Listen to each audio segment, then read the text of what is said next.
Welcome to the October 27th, 2020 episode of Reactive Consciousness, the in-depth podcast about what happened this week in our lives. I'm your host, Vides the Bold, and this is... Lotus Prince. And Dracologist, and I thought that it wasn't Wise, it was Charles Barkley. B-Ball is dead. I haven't confused Vice for Charles Barkley in like 7 or 8 years. Her head looked like a... It was perfectly B-ball. round like a b-ball. I'm still waiting for that Barkley off. Charles Barkley is my hero and favorite celebrity. He's phenomenal. Anything less would be uncivilized. It would be uncivilized. That's an American commercial. Regardless. I don't love him I don't love him ironically. He's legit. He's hilarious. He's also extremely smart, and also a good person. Like he makes sure that he tips well and all that kinds of stuff, and he also makes fun of his peers a lot, which I always enjoy. He makes fun of Shaq and Michael Jordan all the time. And yet he's the one who got shown up by a bunch of kids in Space Jam because he lost his talent when it was sucked away by the Monstars. Yeah, hey, if your talent would be sucked away, you would be standing there like a lemon too. Yeah. You just want to be. Get out of here. Well, the thing is, only very few basketball players have had, have had the privilege of having their own video game, and he's among them. I mean, it's him, Shaq, and Michael Jordan. And Barkley had. Was there a second Shut Up and Jam and Shut Up Jam 2? Okay, there was a second one. Okay. Yeah, those are real games, and Larry Bird versus Jordan. I think Michael Jordan's had the most. He's had Jordan versus Bird. Was it Michael Jordan in the Windy City? Was that the one? Yeah, and Michael Jordan in the Windy City, which is kind of like a Metroidvania. My favorite part about Shaq's games is that they're not basketball games. There's a fighter and there's a beat 'em up. It's like, what is this? Yeah. You have Shaq Fu and what's the second one called? I forget what the second one's called, but well, it's also Shaq Fu, but I forgot if it was like Shaq Fu 2 or Shaq Fu the Reborn Return. or whatever. Yeah. That's oddly contemporarily racist. Yes. But yeah. Wait, what? Why would you release this in this There's like time? 90s humor in it. Yeah. It's like nobody told the much so. devs that it's like the 2010s. It's like making the original. It's like Leisure Suit Larry jokes. The original Shadow Warrior, like not the current one. Yeah. Like there's a Chinese town called Hung Lo. Yeah. His name is Wang Lo in Shadow Lo Warrior. Wang. So, yeah. Lo Wang. Yeah, Lo Which Wang. actually I think is it translated from Chinese to dirty old man. Really? That's fantastic. I think Come I get heard some wang. read That's something true, that'd be similar great. about it. But yeah, we have a job to do, gentlemen. So why don't we move on? Lotus beat me to the notes this time, so he got in a bunch of the bangers. So I'll let you do some introductions. Yeah, there's a few. One of them, Dracologist already had something to say about, but Amnesia Rebirth, Vice, you mentioned already last time, recently came out, or was coming out, but it's certainly out now. But the funny thing is, there was a little bit of a snafu when it launched, because it seems that Frictional Games, the devs behind the original Amnesia and this one, I think they just didn't have the executable file in the folder, so you could download the game and then just not start it. And there were a couple of other little weird hang-ups, like, have you tried doing this or that? So, they got it worked out, but it's not a big deal in retrospect. It just sucked at the time, but that's just a weird oversight. Yeah, that is weird. I guess it's one of those things somebody was under a deadline and was really tired. And just of all files to forget, the executable... the most important one. Yeah, the one that makes the game go.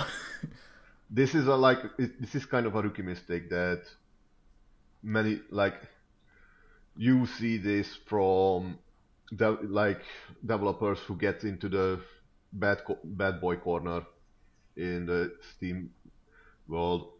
So sorry about speaking so weirdly right now. I'm trying to fabricate this coherent No, sentences. I know what you mean. I mean, shitty developers on Steam often forget the executable file out from their games. Yeah. So Yeah. doing But for not this tier of developer usually. yeah. Yeah. It's kind of embarrassing. Yeah, it's But- just like, whoops. I mean, that's one of those things, though, like, that's a mistake that you'd think no one could make, but when you do make it, you never make it again. You know there's going to be every single day in the office. Don't forget the launch file. It's like a false start in like track and field. You know, like somebody who was starting right off the block. You know, gets a fault. Yeah. Yeah.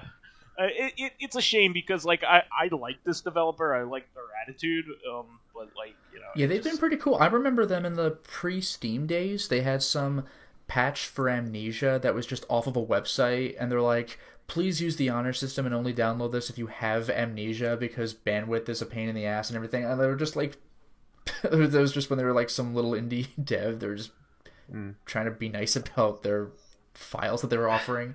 I think the problem right now is that they kind of fell into a rut and they can't get out. Well, what is the general feeling about the game? I know we heard some rumblings here at first. What I heard is that it is kind of bland. I heard someone speak very disappointed. Like That's a shame because their Fire follow-up to Elite Amnesia was really good. Like Soma, it's not like I wouldn't say it's bad. Like some people say it's not. It's still the spooky game, but it kind of commits some of the mistakes that the first Amnesia spawned committed. Like I'm not gonna say exactly what, but yeah, you kind of have to play to.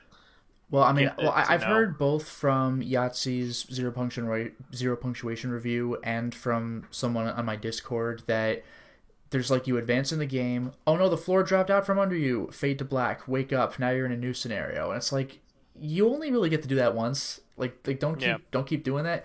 Also, the person on my Discord had mentioned she was getting a little frustrated because she was wondering if there were any puzzles in the game, and eventually, yes, there were. But like Amnesia was. Like they threw puzzles at you pretty early because otherwise you're just going through hallways and trying not to have the thing chase you, and that's like there are 1,000 games that do that. So it's like when does the stuff where I have agency come in? Yeah. Yes, it went from big spooky walking simulator to the game actually turns into a horror game. And not to mention, this isn't. I mean, we had that with Chinese Room and the Smashing from Pigs. Yeah. I mean, as you game, said, that was but Chinese Room. That wasn't Frictional's fault. But like another thing is that this is another Amnesia game, but it's called Amnesia. Like the Penumbra games, you didn't have Amnesia. Sure. In Amnesia, you have Amnesia, but and this isn't like Frictional's fault. And I actually don't know what the plot or reveal is, so I might be completely wrong on this one. But my problem with Amnesia plots is I can think of maybe one or two I've ever seen where the big twist isn't you were involved in whatever the thing you're trying to stop is, because otherwise you'd know that. You know, it's like, you mean I was involved? That's every Amnesia reveal ever. And, you know, like, you can only do an Amnesia plotline so many times. I mean, Bioshocks was pretty good. I thought that reveal was pretty great. But, I mean, Bioshock... if you didn't play System that Shock was 2, less... obviously. Bioshock wasn't an Amnesia plot, was it? Sure it was. The first one? Was not... Yes. No, it wasn't a really Amnesia. Yeah, no, there was a lot of stuff you didn't know, but it wasn't that you didn't know who you were or anything, was it? It was more mind controlled than no. He was sent. Your character was sent out, and like they wiped his memories, and he came back and after being at the world at large. I don't even remember that, ironically. Yeah. But the thing is, it wasn't really like an Amnesia-driven story, though. It was just go into Rapture and see what happened. And there were all sorts of reveals, but it didn't have anything to do with... Oh, no, I do see what you mean. Oh, no, okay. I do see what you mean. It just came back. Okay, that's fair. That actually is one of the very few parts of BioShock that was actually original and not a System Shock copy. I know what you mean now. Yeah. Took me a second. I mean, like maybe movie wise. I mean, you have Memento has a really good amnesia plot. Like they do something pretty unique at the time with Yeah. that. Like I'm gonna spoil this because like it's an old ass movie. But like What, Memento? yeah, Memento. It's not that old. It's a Chris Nolan movie. Uh, Dude, it came out in the '90s. I don't know what to tell you. No, I know, but I don't We're like old as shit. Yeah, but I mean, when I picture an old movie, I picture like from the 40s. It's over 20 years old. Yeah. But what I mean is like the cycle of vengeance. I'm not going to go any further, but the cycle of vengeance is something that he craves because he can't remember things. So It gives like, him something to do. It gives him something to do, but like he keeps forgetting that he accomplishes it. So yeah, I find that really compelling. Yeah, that's interesting. I find that really compelling. But anyway. Yeah, so the main story here is that the game seems to be okay, and just an embarrassing little launch issue. May I add something to the topic, by the way? Of course. If I may. Speaking of horror games, I think this might be important that Scorn finally got a release date. Oh, nice. There was a new gameplay video about it, and it's like what game? Yeah. Scorn. The game that looks like it's been made by H.R. Geiger. This first-person horror game. With Alien Isolation. Hey. No. Oh, you mean Dark Seed 2? Yeah, this does look cool. Not Dark Seed 1, even though clearly... No, this looks like a first-person H.R. Geiger. Yeah. Yes. Can Lotus have no mouth and he should not even scream? That's the wrong author, buddy. Well, then again, Giger wasn't an author, as an artist, but... Yeah. I have a mouth and ice cream. It looks solid, and I can't wait to try it. Yeah, no, it looks... You know what it reminds me of? Reminds me of the original Prey. Like, lots of, like, biological stuff going on. Even more, because there was something like that was some space station effect. This one looks like absolutely H.R. Geiger everything. Well, like Prey, you were in like the spaceship was a living creature that they were trying to feed humans to, if I remember right. So no, there was more metal plating, if I remember. So yeah, well, either way, this does look neat. So thank you for letting me know about it. I put it on my wish list here. Okay, moving on. This one bummed me out. The most important story of the year. Charlie Brown and the Great Pumpkin, which has been airing every year for, I don't know how many years, but I think it's over 20, will not be airing on TV this time because Apple acquired it, so it's going to be via its streaming service, which means that my streak of never having seen the movie will continue. I mean, Peanuts stuff is very Christian. At least it's not even that. It's just that, like, I know this is one of those things, you see it as a kid and you see it every year and you get major nostalgia, like the Rankin Bass movies. Like, I mean, I get that, but like I've seen small clips of differing Charlie Brown movies, and man, I do not care. It's like the comics. It's like the most bland thing ever, which I guess kind of is the appeal. It's just like wholesome and harmless. Well, but like I don't care. Peanuts was very progressive. But then by the time that we were experiencing it was old hat. So like it was one of the first like newspaper comics to have a black character that was not a caricature. Like he was just a character he was one of the kids who lived in town. And it was specifically because an African American girl wrote into Charles Schultz and said, "How come there are no black kids in the neighborhood?" And he was just like, "Huh." Yeah. But going back to what Drakeologist was saying with "I have no mouth and I must scream," that's basically how the computer game got created. The last 5 people in the world were being tormented, and someone wrote in and they're like, "Why those 5?" And Harlan Ellison was like, "Huh."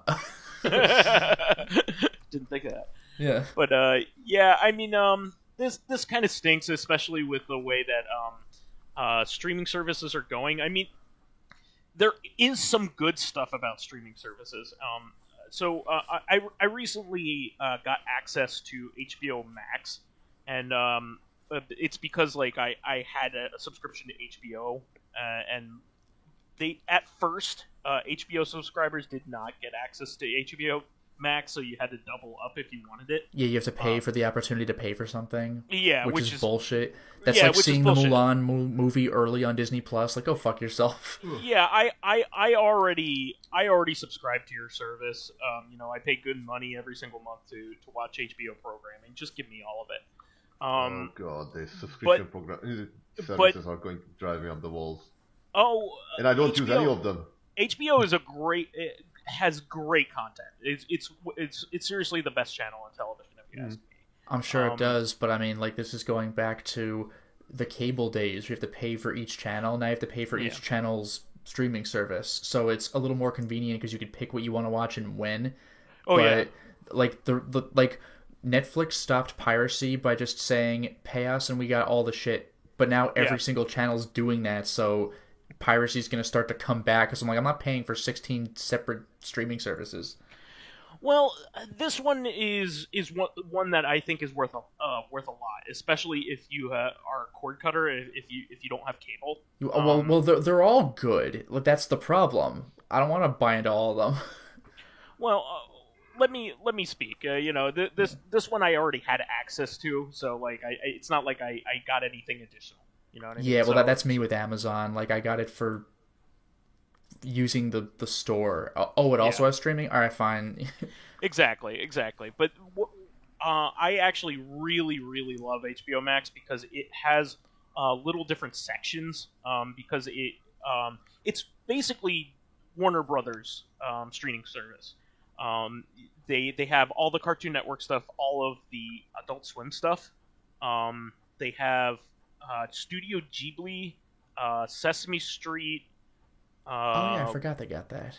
They have all of the HBO back catalog, and all of Turner Classic Movies, and all of, like, the old classic WB films going all the way back to the 30s, and there's even stuff back in the 20s. There's some Charlie Chaplin stuff in there. Don't tell my mom; she'd probably get that for Turner Classic Movies alone. Oh, it's amazing! Like I just went through the the list of movies that they have available, and I favorited almost everything. It was like I wanted to watch this, or I want to watch this again. But like Warner Bros. And it also has like almost every Looney Tunes, which is insane. Like, I have never seen all the Looney Tunes in one spot before, because like it's always been on like DVD sets that are always like procured. But did they have all the Silly Symphonies? Silly Symphonies are Disney. You mean Merry Melodies? I actually thought I thought there was like a trilogy. I thought they were all together: Looney Tunes, Merry Melodies, and Silly Symphonies. No, Silly Symphonies is the Disney one. Oh. Yeah, that's what Mickey. Okay, because I actually remembered Merry Melodies, but I was trying to go to let's go to the most esoteric one, and it's the wrong fucking company. Yeah, Merry Melodies is the copycat of Silly Symphonies. Okay. It's very evident in like the very early ones. Like, all the characters look exactly like Mickey. Yeah. Like the Foxy character and Bosco, they both look like Mickey, who is actually an evolved form of Oswald the Rabbit. But anyway, yes. Play Epic Mickey for more of that deep lore. No, but what I mean is, like, it's really cool to like watch like all of those old cartoons and like have access to specific ones rather than having to like get a grab bag on whatever is on TV or even like the DVD sets. Like they are of course going to put the most popular ones, but a lot of like the ones that are off towards the side don't get like any exposure at all. So and some of and it's all like really good stuff from back then. So, but anyway, what I was getting at was like I'm all for it in that sense. If it's an archival service, like it has stuff that you wouldn't be popular otherwise or wouldn't have its day otherwise. But like stealing something like this and taking it away from like a big tradition that everybody looks forward to, really sucks. That's the part that's obnoxious. Like, yeah, offering it on your service is great, but taking it away so that you can offer it on your service is a dick move. Yeah, Like, as someone who's never seen The Great Pumpkin, and probably never will because I do not give a shit, this is still a dick move. No, this is a big part of a lot of people's like viewing like repertoire during Halloween, like along with Nightmare Before Christmas and Hocus Pocus and stuff like that. It's one of the seminal like children's. If I may add, programming. this feels like why I hate game platform exclusivity in games. Yeah, that's another thing too. Platform exclusivity I kind of get, unless they're designing it like, oh, you'll have to go to our platform to get it. Because like with Genesis and Super Nintendo, they just did their separate libraries and that was it. Sure. But what I find obnoxious is now that things have been pretty much standardized across the platforms. What pisses me off is like timed exclusives, where it's like, maybe I'll buy from your competitor just because they're not pulling this shit. Yeah. I'll wait a year. Fuck you. Yeah.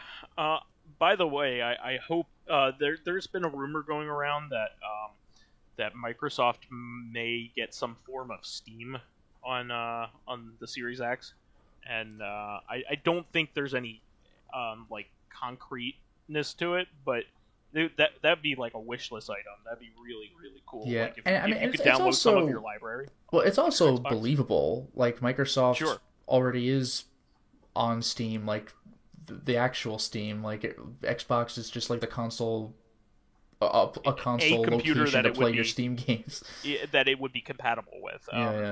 And Gabe Newell was a Microsoft employee and has a lot of contacts at Microsoft. So I mean, like, he was the guy that ported Doom to Windows 95. So a lot of people forget that. So and then they of course made Half-Life after that. So and history was made. But I mean, I don't think that's unusual for Microsoft and Steam to be partners. I mean, Windows is their primary platform, so they need to work together, right? So anyway, this stinks because Apple Plus is definitely like the one that like nobody has. Like out of the major streaming services, I mean, a lot of people have Hulu, a lot of people have Netflix, a lot of people have Amazon Prime. Although, actually, speaking of what nobody has, this isn't even on the show notes, but I think Quibi's on its way out. Oh, Quibi, Quibi is right about done, and it's been the internet whipping boy forever. Yeah, who would have guessed that keeping shows 11 minutes or less so you don't have to pay your union dues and only having it viewable on phones was a dumb fucking idea. Yeah, nobody wants to... I mean, I understand it for maybe... like maybe ad-driven content, but like a subscription service, you're not gonna get dick. And also like why are you keeping it off of like the big screen? And not only that, but I saw a post on social media that I didn't even think about, but they were very anti people taking screen caps of their TV or of their TV. So how do you expect people to talk about it online? Well, that was the whole thing. Like, how often do you see stuff being memed on social media? Like, Quibi is not directly saying not to meme them, because they would probably have loved that if they had thought about it, but they are indirectly saying not to meme them, so no one's talking about it. This program will disappear, and there will actually be people who have legitimately never heard of it. It was around for a year? Really? What did it have? Yeah, I mean, the only thing that I know that Quibi had was the revival of Reno 911, and I was upset that it was on Quibi. I didn't even know about that. The only thing I knew... I don't even know if it had it, or was going to have it, but there were going to be some, like, shorts based on Junji Ito works. That's the one thing I was like, I would like to watch that. Yeah. It's just, like such small stuff that, like, it's like, I'm not going to join a service just for Reno 911, come on. Yeah. But, like, it would have been something I would have watched if I had access to it, I'm sure. That's a shame. There have been lost episodes of, like, beloved series that have, like, gone by the wayside. Like, I don't know if you remember this or not, but like The Critic had a revival on Atom Films, like way back in the day. Of Atom Films. It's where the house that bled on Alex is on. Oh, Jesus Christ. Okay. Yeah. The Tommy Wiseau thing. There's no such thing as a shit office, Thomas. Or Thomas, yeah. No, it was Alex, wasn't it? It was Alex, but his friend was named Thomas. Yeah, okay. There was that. There was a revival of, and that was with John Lovitz's voice too. Let me see. There was a revival of Space Ghost on Game Duel, or that like video game service. If you say so. GameFly. I'm sorry. GameFly. Okay. Not GameFly. GameTap. That's it. That I barely remember that name. Yeah, GameTap was like an emulator service that you could pay for. That's also where the Myst MMO ran. Jeez. Okay. Yeah. So like there are straight up like Space Ghost episodes that will never be aired anywhere else that were locked to a dead service. Yeah. Which is nuts. But anyway, yeah, we should move on. We could talk all day about that. Yeah. Well, this one's a doozy. Yeah, this is a fun one. This isn't like news being made. Nothing of consequence happened. But it's like the end of Burn after reading. I guess we won't do it again. Yeah, what have we learned? What level of clearance did he have? Level 3? Whatever, it's fine. That was the Turns most out he was nobody in the CIA. But no, so Alex Hutchinson, he's the creative director of Stadia. Speaking of services nobody gives a flying fuck about.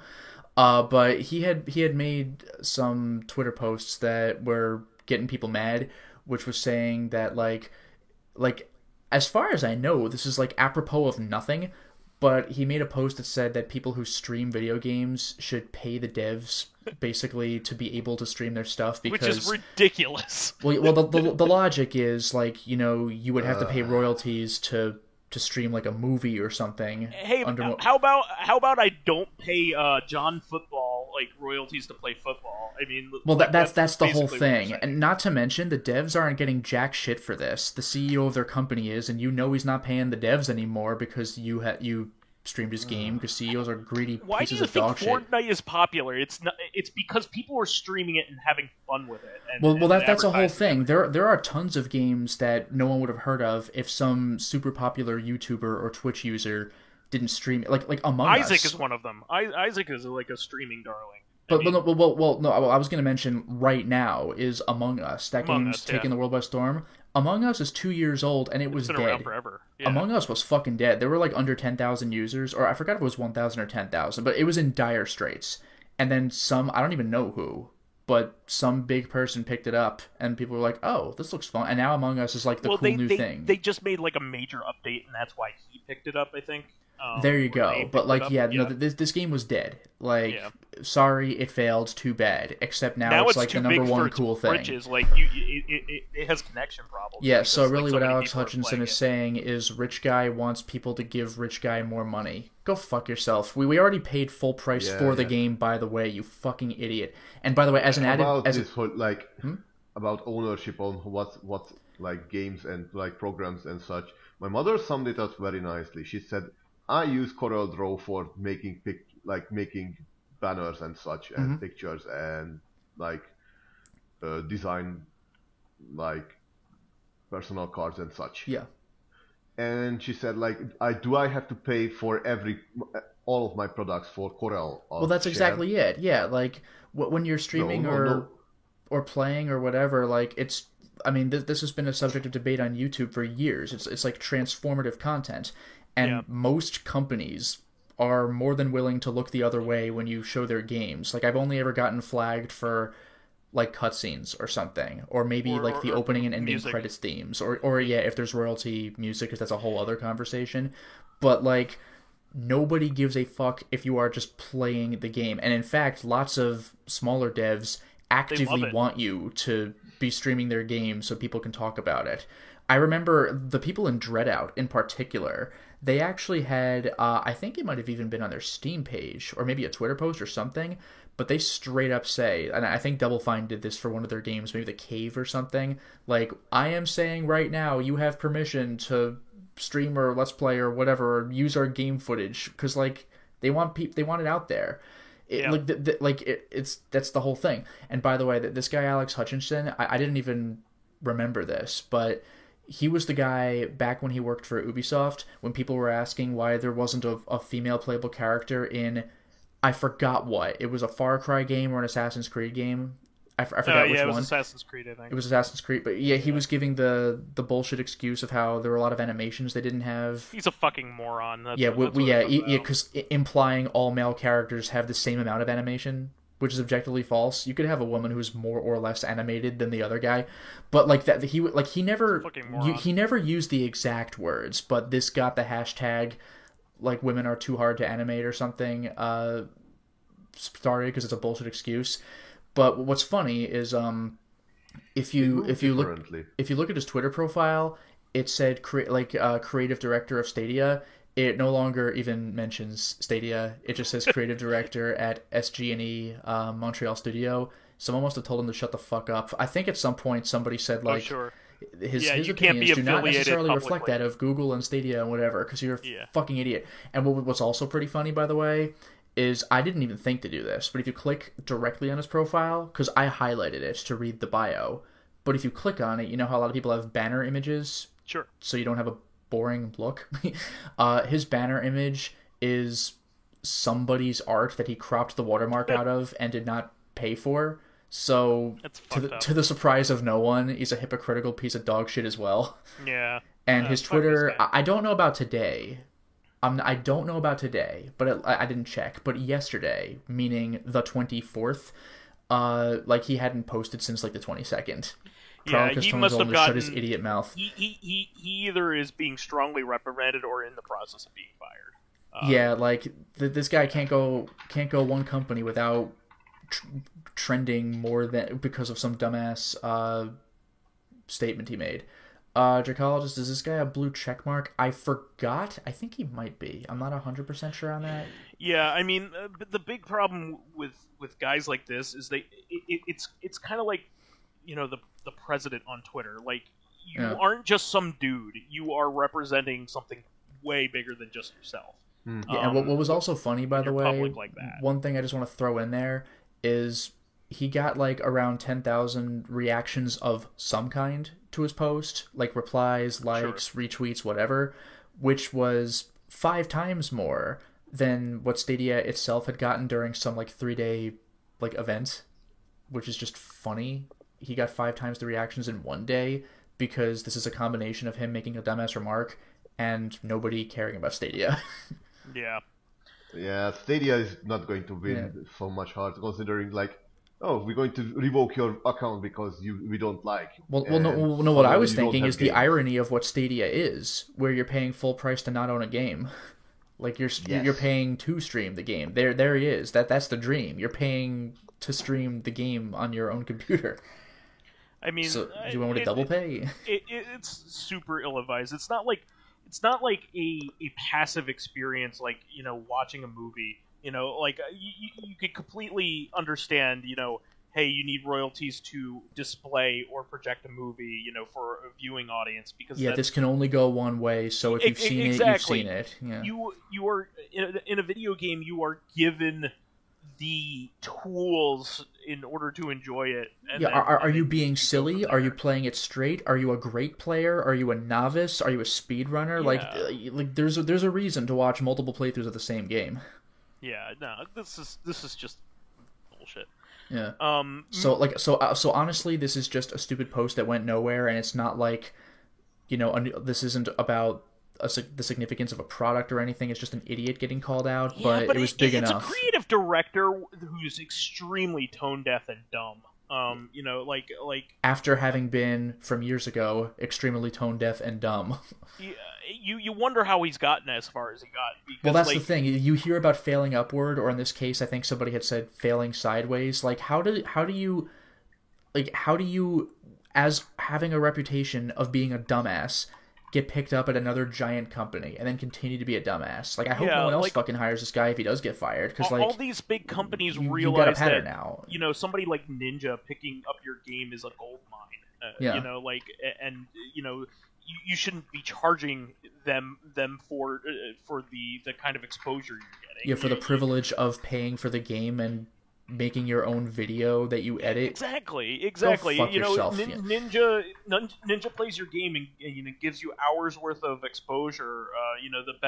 The best advertisement you can get. You don't have to pay for the exposure on a network or something.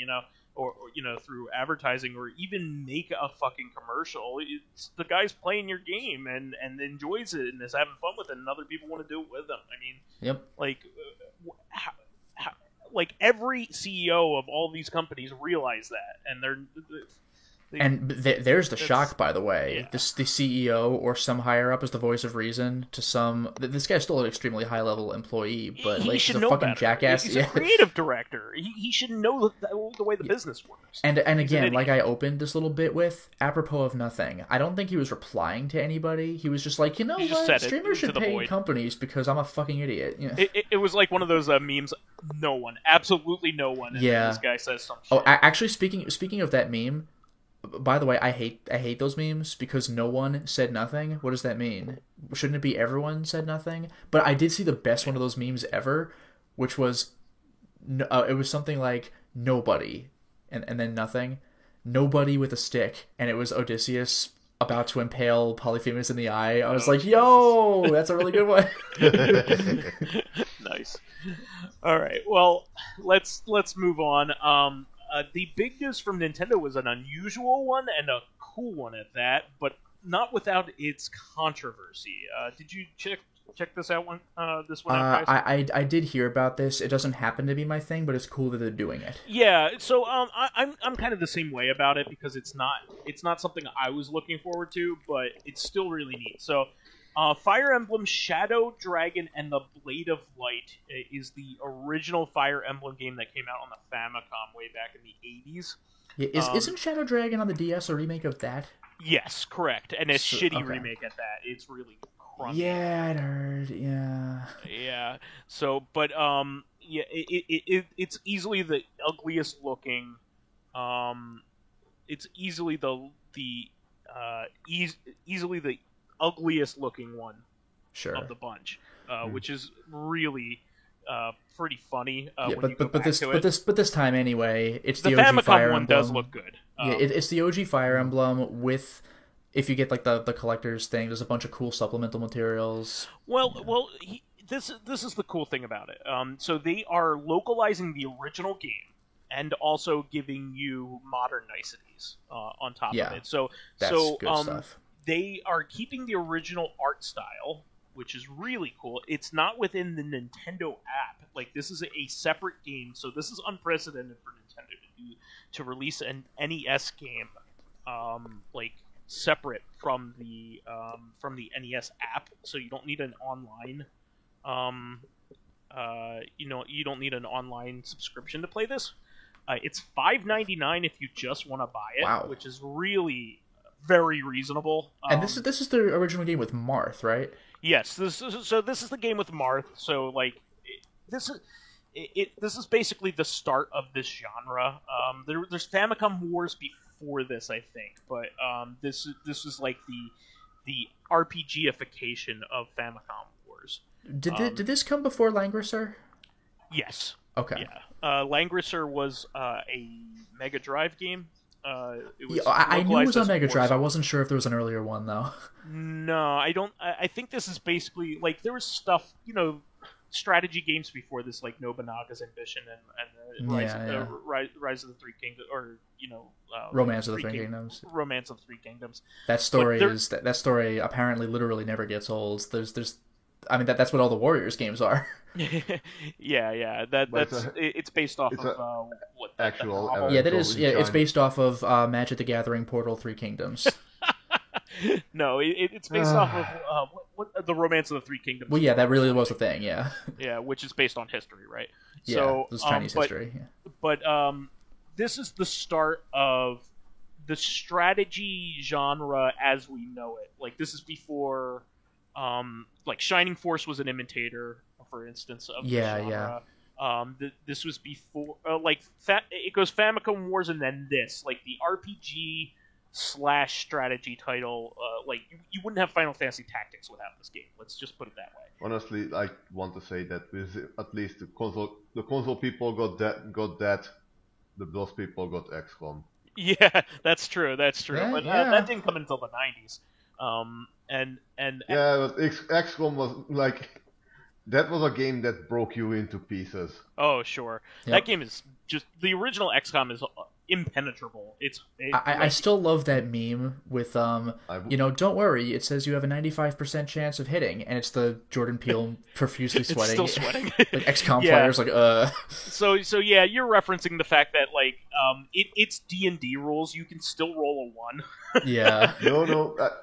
Honestly, that's more like the reference to the current XCOM games. In the old XCOM games, it was like you step out of your ship and the aliens just shoot you from off screen from miles away. Like you have sucks. no chance. Okay.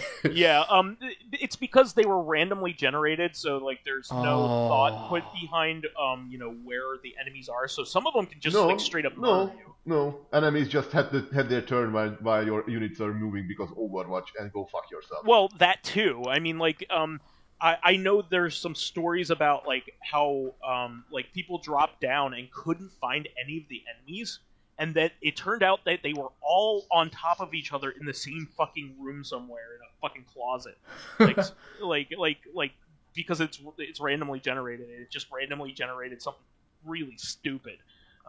So it's both things, I guess, in that case, Also, the interface for that game is like a nuclear power plant. It's impenetrable. Like you need an online guide to play that game. The modern one at least is understandable. But weren't you, before you said in the previous podcast that you were talking about like handbooks? Oh yeah. For like SimCity. for like probably for SimCity, but also we were just talking about basic controls for like X-wing. Oh yeah. A Wing Commander had a big one too. Yeah. But anyway, this original Fire Emblem is like a monumental title and a big part of Nintendo's history, and also very relevant now that Fire Emblem is a key franchise. Yeah, Fire Emblem exploded. Like, yeah. I mean, it got pretty popular with the GameCube game. Like, it got somewhat into the limelight, but like with Awakening and the 3DS, like that was just it. Like that's when it got super cool. And the Switch game is a straight up like mainstream title. Yeah. But what's really cool is they're localizing this. They're making it look as if this was a localized NES game during the time, but they're not whitewashing it.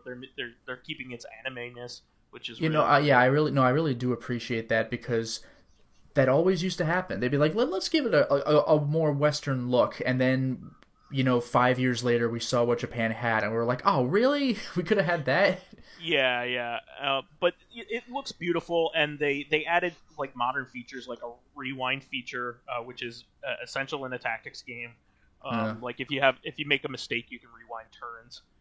Which is really cool, and save anywhere. Basically, all the modern niceties of like a more modern thing part of the franchise. Yeah. It still has permadeath and all that. They're not getting rid of that stuff. Into the Breach gives you one rewind. What was that?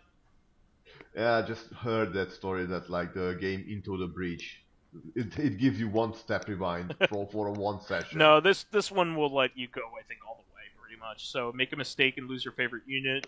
New feature lets you do save states and rewind. So this is really cool. Now here comes the controversial thing. This is I don't know what got up Nintendo's butt and made them start doing this, but this is a limited time only download game. They did that with fucking Mario. With a Mario, which is their bread and butter. So this is coming out December 4th.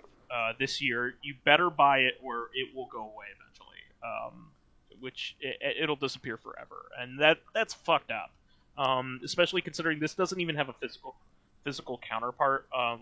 Didn't it have that like collector's edition for like $50? Yeah, but I don't even know if the game's on that. Let me take a look. Are you serious? Yeah, you know how sometimes the collector's editions they don't they don't have the game with it. They're just kind of feelies to go. That's along pretty with it. rare, though. I mean, I know that's happened, but like, come on. I don't know if it has to do with like Japanese copyright system, but like Nintendo, anytime it gives out its old stuff, it does it for only a little bit. Like it's like Disney. They're copying Disney. It's Disney, going back into the vault. Fuck yeah, you. Disney Never- did this once upon a time. Like Ghibli did this. they only give it out for in small portions with a very limited time. Like they're like those mini consoles they were selling. They only made like how much? Like 100. Oh, what, like the Game Boy Micro thing? Or no, the Game Gear Not Micro thing? The NES Mini or what was that? Oh, called? the NES and SNES classics? Yeah, And then, like it had all the NES games in one little sort of this simulated console, and like Yeah, there the was NES like and a SNES 100 made of classics. it. so wait. Like they seem to live on like manufacture scarcity for some reason. Yeah, Yeah. no, they certainly have been doing that, but why on a download title? It costs them nothing. The anniversary edition comes with an art book, Nintendo Power Collectible, a clear game pack replica with a sleeve, so it looks like an NES game, Yeah. and a download copy of the game. Exactly what I said. So, like it. Alright, so it's not a physical copy, but at least the game is in some form there. Yeah, I mean, you do get the game, but it's not what you want. You want it on a cartridge, so it has some, Yep. like, Yeah, so it has permanence. permanence. Yeah, exactly. If so your Switch I mean, explodes, too bad, you know? yeah, exactly. So I mean, or you have like an account screw up, or somebody like steals your system. Fuck you. So Yep. like this sucks. I mean, this is why we need piracy. This Yep. bullshit like this. But we don't need it, but we have. No, we need it. It is a valuable part of culture.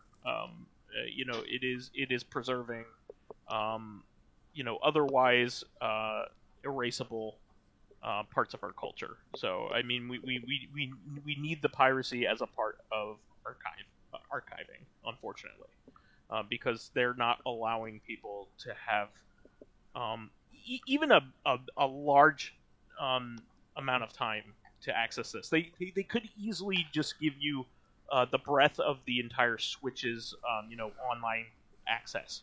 It doesn't have to be forever, but instead they're just limiting it to a few months or whatever. Yeah. I mean, I am not a huge Fire Emblem fan. I have bought most of them because they keep people keep saying they're good, but I can never get into them, and I keep buying them because I'm a fool. Yeah, I stopped I own buying 3 of them. I own Awakening, which I hear is just brilliant. Yeah. But the ones that I'm more familiar with from college, the GameCube and the Wii ones, I got those, but I hear those are like the hardest ones. Yeah, I mean, like, I played the original Game Boy Advance one, which was the first one we got in English, and I got to like the very last map, and it was just murdering me. So I stopped playing it. So, but then it's because like I didn't level up my characters properly in the Coliseum because I didn't know how to fucking use it because it doesn't tell you how to. Yeah. But all these things are very explained. Innovative. Yeah. But nowadays, but back then they didn't do it. But yeah, I never bought Three Fates, which is the biggest title in the series as of right now. And Conquest and Conquest and the other one. No. You're right.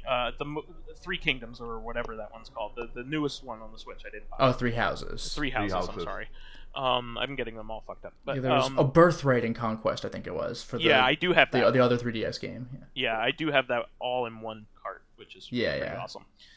But I didn't buy the most recent one because I was like, I'm never going to play this, and I was right. But I am gonna buy.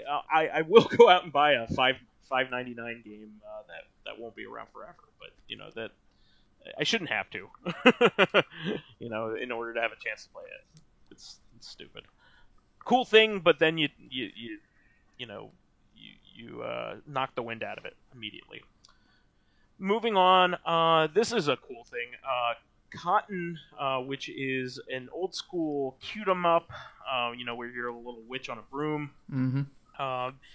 It is getting a a reboot, and they have confirmed that it is coming to North America and Europe. That kind of abuses me, by the way. happy. Just saying it's a reboot, like we need to back up and start the story over, because I didn't think that there was like a canon to it, and even Not if there really. is, what amuses me is that America only ever got one Cotton game, right? Like the TurboGrafx one.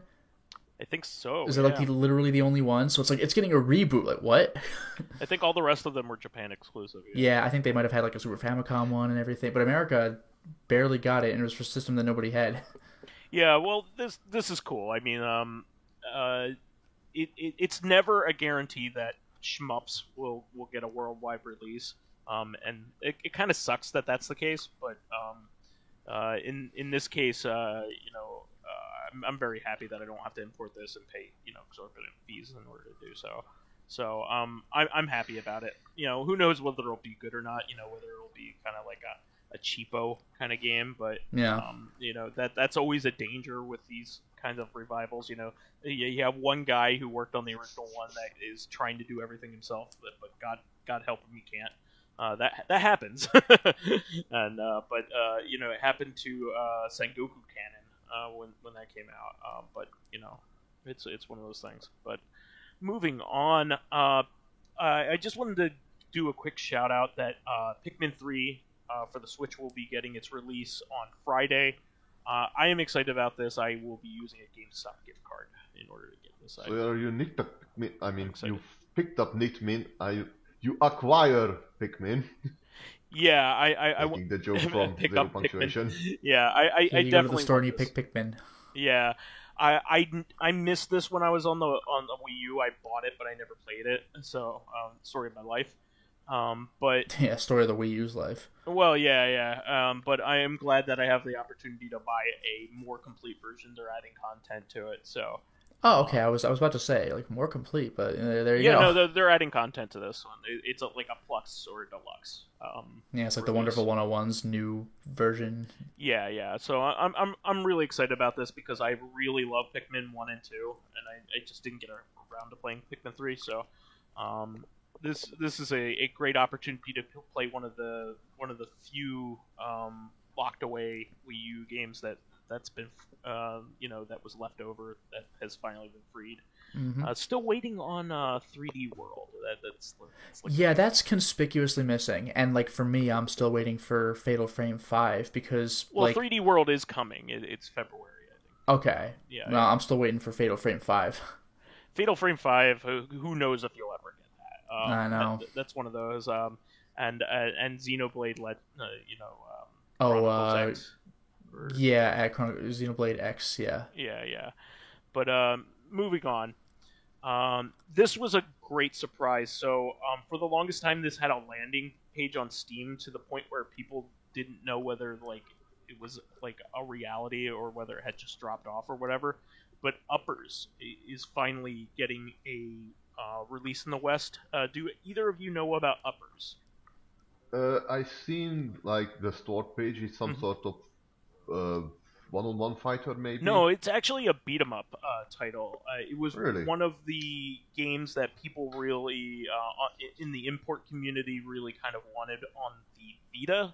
It was a Japanese exclusive title, but we never got it in the West. And it's made by the same people that make Sengoku Basara, but it's not cheesecakey. It's a bunch of guys fighting. So, Wait, Uh, do you mean Sengoku Basara or Senran Kagura? Senran Kagura, I'm sorry. Yeah, because I was gonna say Sengoku Basara was the knockoff of Dynasty Warriors. Dynasty that's Warriors, arguably yeah. better than Dynasty Warriors. Yeah, the Capcom one. But yeah, no, this Senran Kagura. You're right. So this one has mostly male characters, and it has character designs that are kind of reminiscent of. It looks kind of like a 3D like River City Ransom almost, or Kenka Bancho if you ever played that.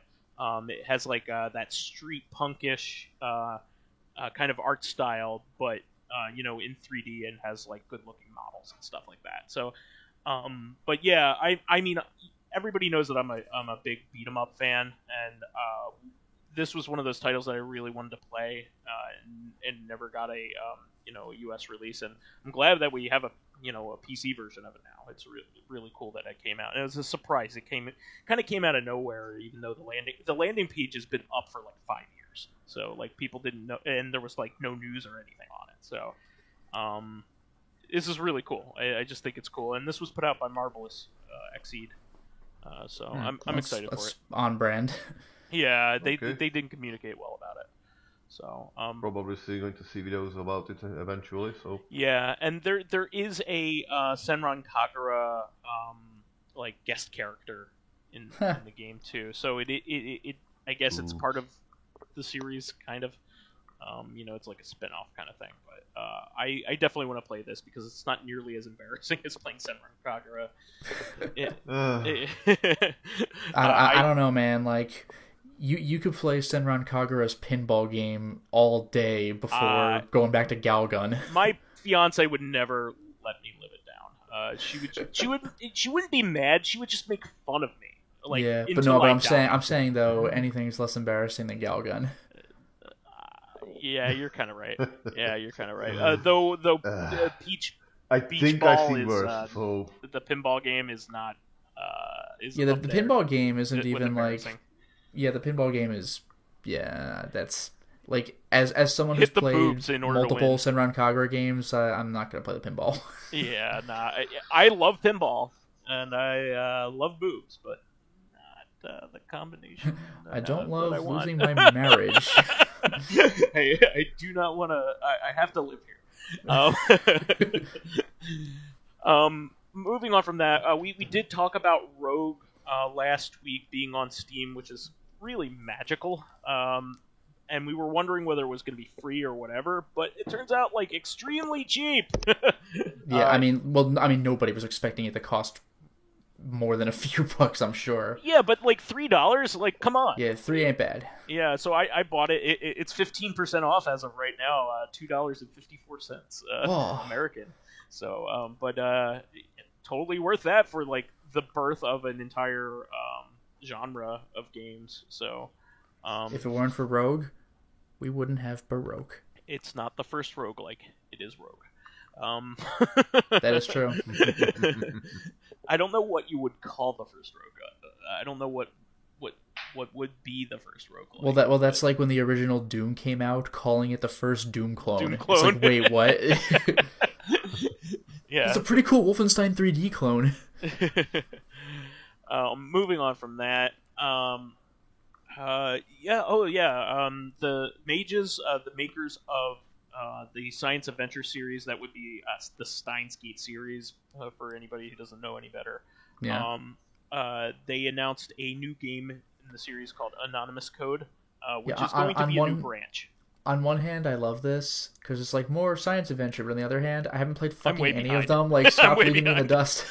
I'm way behind. I tried playing the first game and I kind of got stuck there. I was playing the fan translation of Chaos Head. Yeah, Chaos Head. Yeah, I still need to play that. yeah. I should just fucking do it. Yeah, just get through it so you can get to the meat, which is Steins Gate. Steins Gate's like one of the best games of all time by a lot of people's standards. Yeah, I've seen the anime and it's gold. Yeah.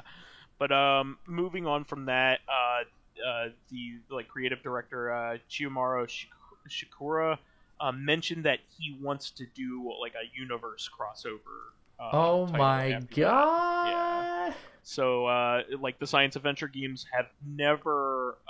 They are like a thematic. Yeah, it looks like an series. anthology series. Yeah, they're thematic. So like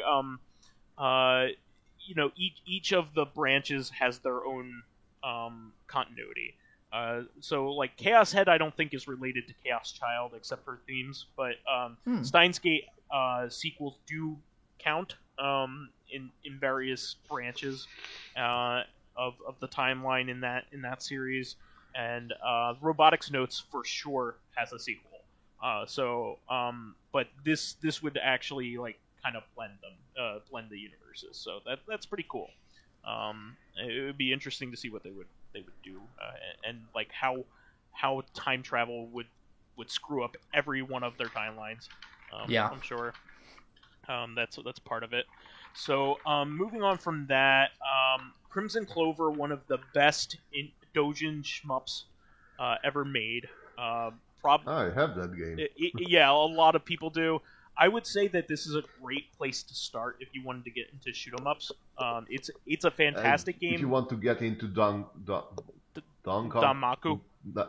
Danmaku, like bullet hell games. Yeah, well, it is probably easily the most accessible and also good, like game in the entire genre. If you ask me, it's very beginner friendly. It's a lot of fun, and you look cool while even just kind of learning how to play the game, and it's very satisfying.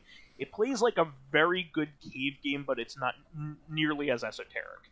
And it looks like a cave game, but again, it doesn't have secret rules and stuff. Like, you just kind of blow up shit and get tons of points all the time. And high level play is even more rewarding. So it's like the perfect kind of game. You start off, you start off, looking cool, and then you look even cooler by the end of it. Still has a little bit of an issue of when there is too much blood, you can, like, you don't see the enemy bullet from your own bullet, and visual clutter, like. That's a problem with the genre, though. That's not a problem. What killed me? I was dodging all the bullets. Oh, the boss enemy covering all under all the explosion has hit me. Yeah, that's yeah. But this game is really awesome, and it finally made it to Switch with I believe extra stuff. So I absolutely recommend this. It is an amazing game. It's really a lot of fun. So and definitely worth your time. There are plenty of shmups that I like, but I wouldn't suggest to everyone. Like, they're just not for everyone. But this is a game that is very accessible. So go for it. It's called Crimson Clover. It get 2 thumbs up. World Explosion. Yeah, and it's not just me saying this. This is a widely held opinion. Moving on from that, I just like doing this because I love guest characters in fighting games, but Mortal Kombat 11 just got one that like nobody expected, which was Rambo, like John Rambo, the character. Yes, I just thought that was insane. So you could have Stallone and Schwarzenegger. I know it's not actually voiced by Schwarzenegger, but you could have Stallone and Schwarzenegger. No, I think it is voiced by Schwarzenegger. Oh, is it really? It's at least his image. Well, yeah. Yeah. But, no, you could have Stallone versus Schwarzenegger and RoboCop's in Mortal Kombat now. Yes, I just made an addendum to the notes there. That's like, Jesus Christ, are they trying to copy the paperwork of Broforce, for example? Yeah. I mean, this is also along with the other Combat Pack 2 characters, which are Rain. Rain hasn't been in this game, and he's the purple ninja. Yeah, and that is the joke, by the way. Yeah, it is the joke. And Melina, the one that like fans have been like harassing them over. Like the people on Twitter are ridiculous about Melina being included. They probably just should have not given it to them because they're a bunch of heads. But shut the fuck up. They finally added the last girl ninja, female ninja, I should say. Jade. What's that? Jade, I think, is in the game, but Melina is not. I mean, Melina. In the older games, it would have been weird to not have Melina because she's literally the same spray as Katana, but with a color change. Katana, but now they've pushed a lot more that she's part Tarkatan, so you can she has a different posture and clearly different mouth. Well, she's always had a different mouth in the. She has, but you couldn't tell until her fatality on the Genesis and Super Nintendo. Yeah. Like, it's just straight up eats you and spits out the bones. Oh yeah, she doesn't play around. Yeah, no, but she is really cool looking in the defense of everybody who wanted her. Like, it is cool that she's there, but like, geez, you need to curb your behavior, people. But yeah, this is amazing. This is really awesome. So you have like the Joker versus RoboCop. Spawn. Yeah, well, Spawn is in a wow. Who's next? MacGyver? Yeah, like it's turned into like an 80s 90s nostalgia fest. Like I can't think of many other characters that would fit here, maybe Like a Ghostbuster. not even because you like you can't Again, you go can't do a Force. fatality on them. Like these are like major like violent characters from The that Marshmallow Man. I mean, what would be cool is if they brought back all of the like the horror characters they had before, like they Yeah, had in Mortal Freddy. Kombat 9. Like, Yeah. yeah, Freddy Krueger. They had Jason at one point, right? Jason's in this one, I think. Xenomorph. They had Jason in 10, I Yoda. think. Oh, 10. Okay. They had Leatherface. There was the Alien and the Predator. Yeah, And yeah. that's what I said. Like Xenomorphs. And Yeah, oh yeah, you said Yoda. Xenomorph. Yeah, I wasn't even thinking. Do predators have a species name? Yautja. Yocha? Let me type it in. Oh, wow. Yeah, I mean, somebody probably... Yautja. Yautja? Oh, wow. Yautja? Yeah, nobody's calling it Yo. that. They're Why predators. not? Yeah. They should add Whatever. Pumpkinhead, because Pumpkinhead's fucking cool. Yeah. Or Ghostface Killer, that would be cool. Who's that? Or is that the he's Scream the guy? The Scream. Okay, that would make sense. The Actually, wait a minute. Did they ever have Michael Myers? Yeah, no, I think they've had Michael Myers. I forget that. I think that was in 9, though. I think Jason Voorhees, wasn't it? Well, Jason- we mentioned that. Jason Voorhees was in 10. Yeah. No, I don't. Maybe they didn't have Michael Myers. I'll have to look that up. Yeah, I forget who the guest characters have been because there've been so many of them at this point, but it's really cool. Oh no, there's a rumor. I didn't even think about this, but there's a rumor that Mike Myers might be coming to Mortal Kombat 11 for Pack 2, possibly, maybe, but it's not a guarantee. Yeah, but I really love that they're doing this, and they do it the right way. You know, like these characters act like themselves, which is really cool. Yeah.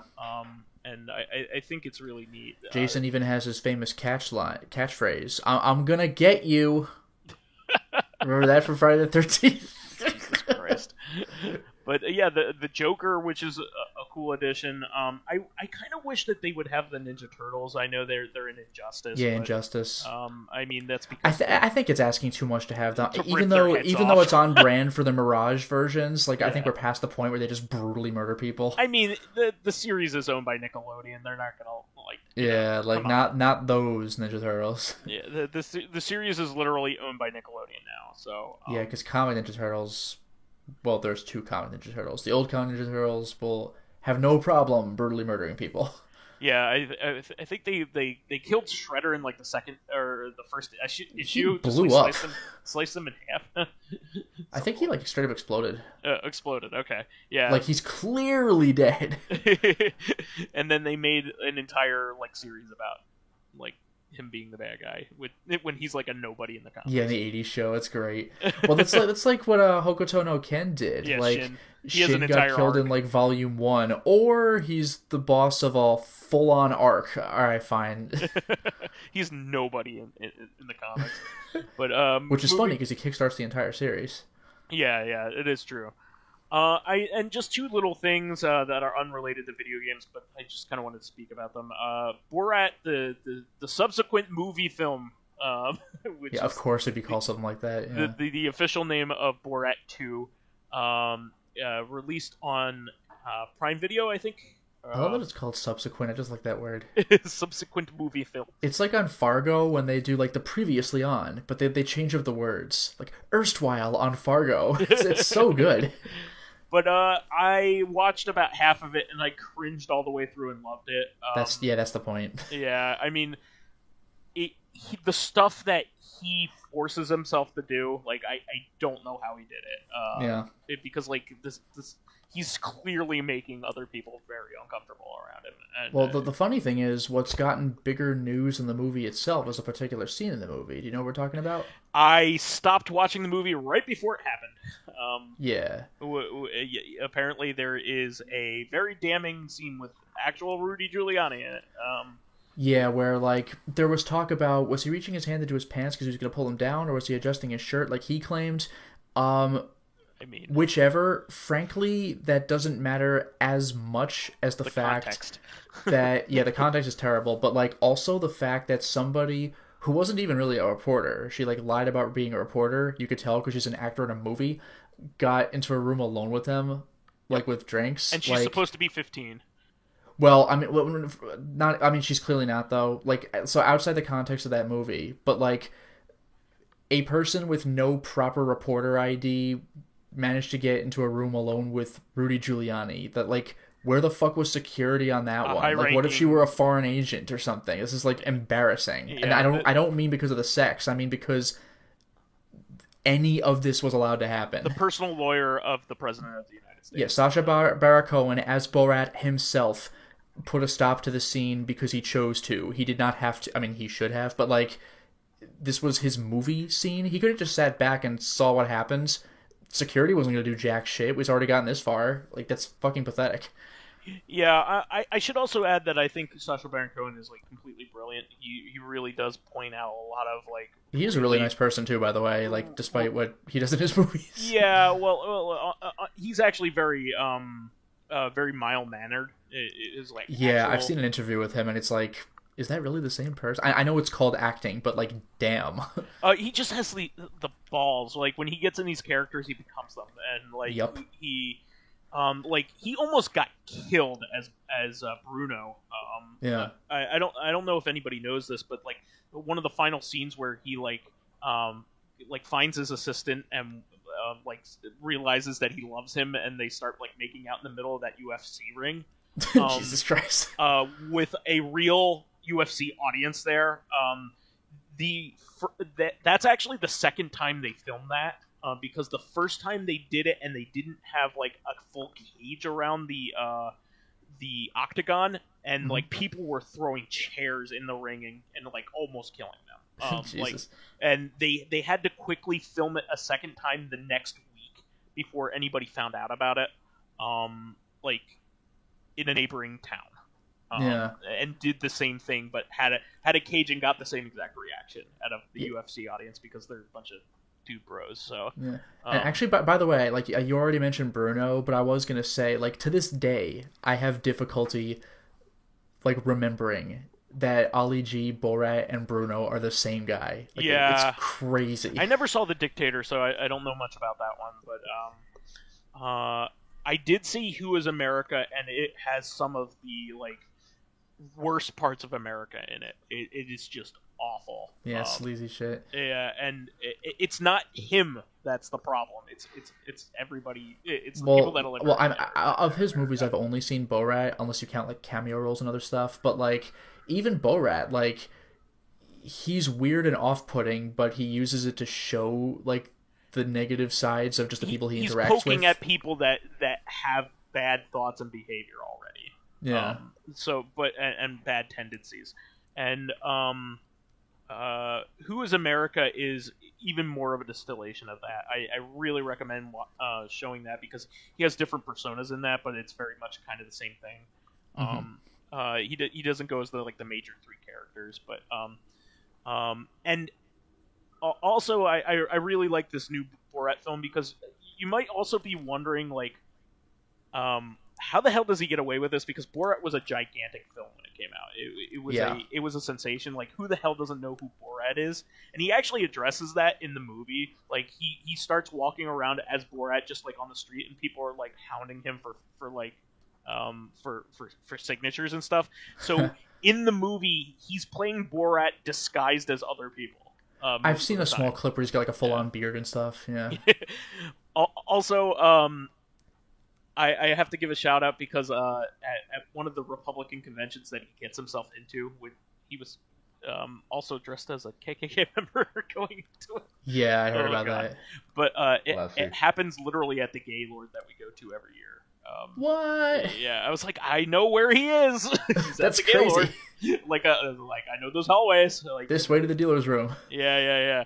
For MagFest, we went to the same place. I was like, that can't.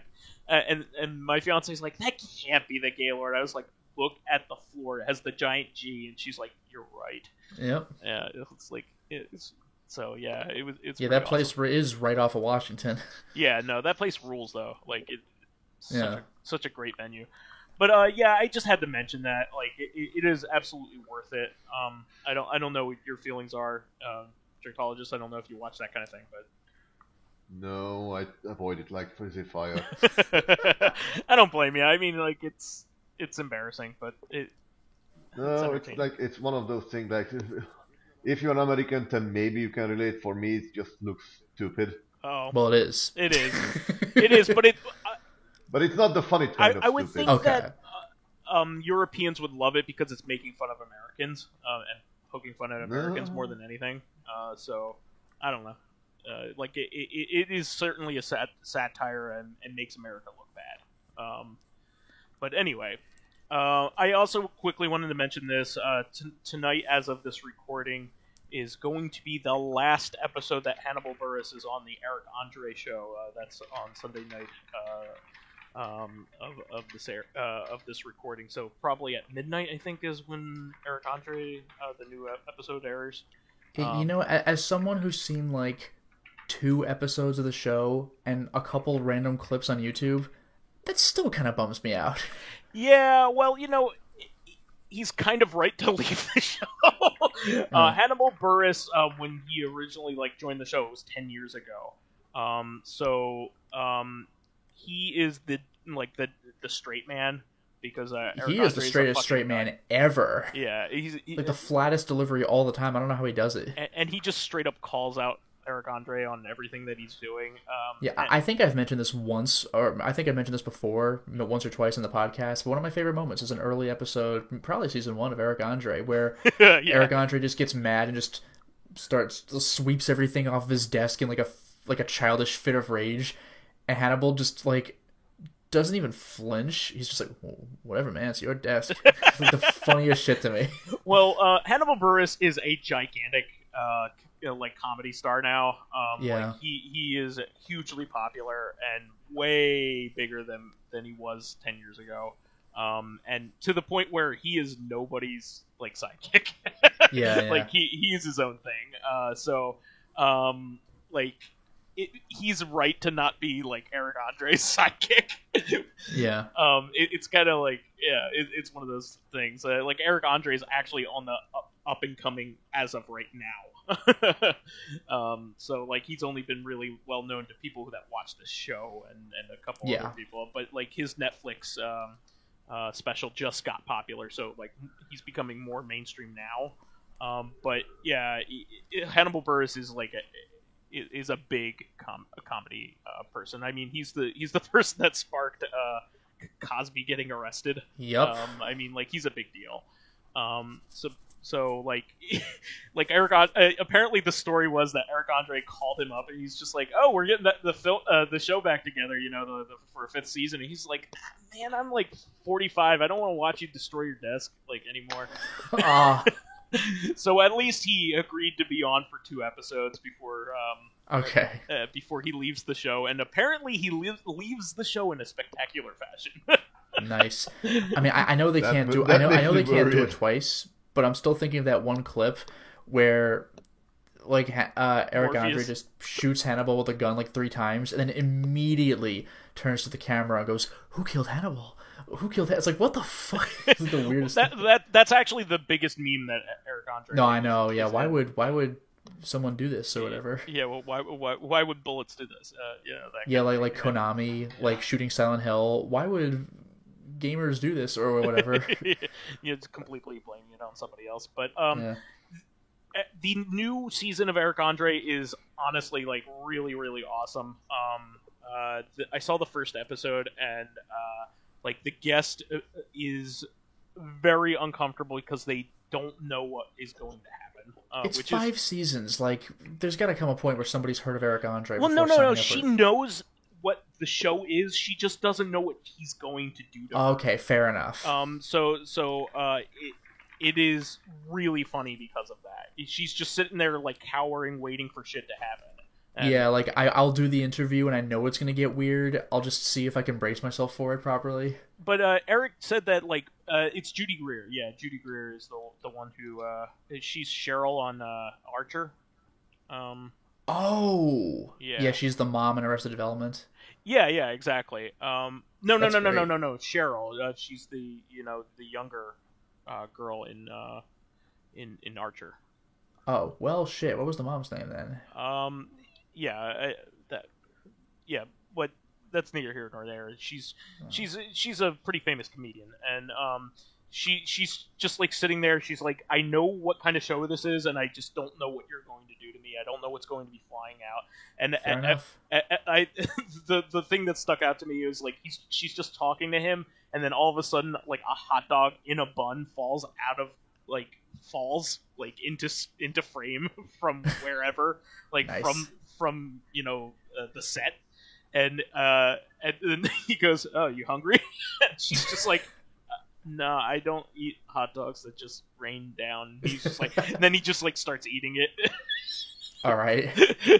and then his desk is apparently on hydraulics and just like starts bumping around. How do you come up with this shit? Funny. But yeah, it's great. But I saw him in an interview recently, and he said, believe it or not, most of the guests still have no idea what his show is. So It's amazing. It's still really funny. Like they don't. Their publicists. Nobody's ever just Googled the Eric Andre show. Well, the thing is, like the kind of people he gets for the show most of the time are like C and D level celebrities. You know, they're people Sure. like on reality TV shows and things like that. So every once in a while they get somebody like really good, but they're in on the joke, like Jimmy. Like Dolph Lundgren, who gave Yeah. 0 fucks. Well, Dolph Lundgren is like a champ, and he was the first. That was the best part. He had no Yes. clue what was coming and did not care. He was the very first guest, but like you had somebody Yep. like Jimmy Kimmel who wanted to be on the show. Okay. And he, but you have somebody like Flavor Flav who like fucking like almost got kicked in the face and like it started like literally started a brawl on there. Yeah, they like freeze framed, whatever. Oh yeah, I think 3 people have walked off so far, but yeah, like he said that most some of these people still just don't know what the show is, and they just come on for the attention, and like then like their PR people don't do any research, which is like inconceivable. Well, that's what I'm saying. Nobody Yeah. Googles the show. Yeah, no, it's just inconceivable. Like it's all over Facebook, like or on YouTube. Like you can watch it. Yeah. But yeah, it's still a fantastic show. I love it. It's only like 15 minutes at a time, so Yeah. it doesn't wear out its welcome. A lot of screaming. I still like the one little bit where Eric Andre himself is just walking around the streets of New York dressed up in full riot gear with the shield, and he's just going to random people. Excuse me, have you seen like a whole bunch of other people dressed like me?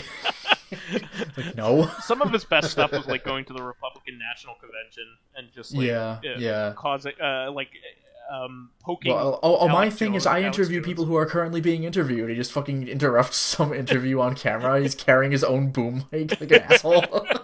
And like he almost got like Alex Jones to fight him. Like Yes, that was great. I mean like and Where Alex like Jones had no which idea of who he these was. idiots is like more outrageous? Yeah, Alex Jones he's a special kind of treasure. But it's just funny when like which of these guys is more of a crackpot, and Eric Andre's doing it as a joke. yeah, exactly. Yeah, there's been some great stuff. He is obviously poking the bear in the right kind of way. But And that's not including when he literally had a bear on his guests, so or apparently as his guest.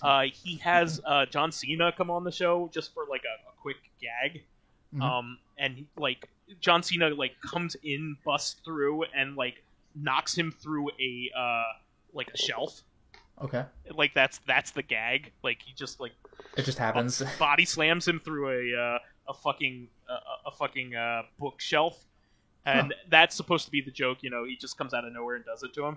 Yeah. He apparently got like the biggest concussion of his entire life, like doing Jeez. that, because like he fucking like launched him, and like they didn't set up the bookshelf correctly, and he had to go to the Yeah. hospital.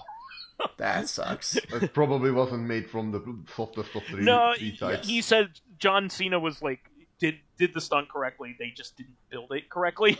Ugh. So like it's his. No, I mean the bookshelf was like not made from like Oh yeah, no, that was Yeah, a problem. balsa wood or whatever. Yeah, it wasn't balsa or cork. properly made for the stunt they were doing. So yeah, but I quickly wanted to mention that because their Borat and Eric Andre show have a lot in common, I would say, and they're two of my favorites in terms of comedy. So anything else for the good of the order, guys? I'm good. I'm good. Okay. That is the show for this week. Please remember to subscribe to the Corrective Consciousness YouTube and SoundCloud pages. If you haven't, I don't know how you keep coming to us because we have, 30 regular listeners. While there, please give us thumbs ups, likes, and 5-star ratings on iTunes. It helps promote and spread awareness of the show, and any bit of encouragement helps keep the show going. You can also catch us on Thursday for our sister podcast, Corrective Consciousness, the podcast where we explore the inanity of pop culture, and we'll be going over some really great horror franchises. We've had horror podcasts in the past, but I wanted to go over franchises in particular and how they relate to each other. Finally, you can friend me as Vise the Bold on pretty much everything. And you could follow me on my YouTube channel, Lotus Prince. You can hit me up on Twitter at Lotus Prince. And finally, if you are interested in seeing my videos early, getting in on exclusive live streams, I've just started the original Blood Omen game on PS1. How you liking that? Which is awesome. I'm not the biggest fan of the gameplay, but the voice acting just carries the game. Yeah, it's that might so be damn one of good. those games you just want to watch Lotus play and get the story that way. Yeah. The voice acting is so good. The gameplay is something you get to use. Like it's old like school. old It rent is. Zelda, right? It's like yeah, low rent Zelda. I wasn't expecting that at all. Yeah. Diablo-like, just only not. Yeah, not with isometric. mouse control. Yeah. It's more PSP like console oriented. Gotcha. Yes. But in any case, the exclusive live stream, selecting upcoming games for me to Let's Play, or getting in conversations with me and other patrons on Discord, then perhaps consider swinging by my Patreon account, which can be found at patreon.com/lotusprince. And you can find me on Skype, Steam, and Discord under the name Dracologist. Very well. All right, we will catch you on Thursday then. Until next time, everyone. Good evening.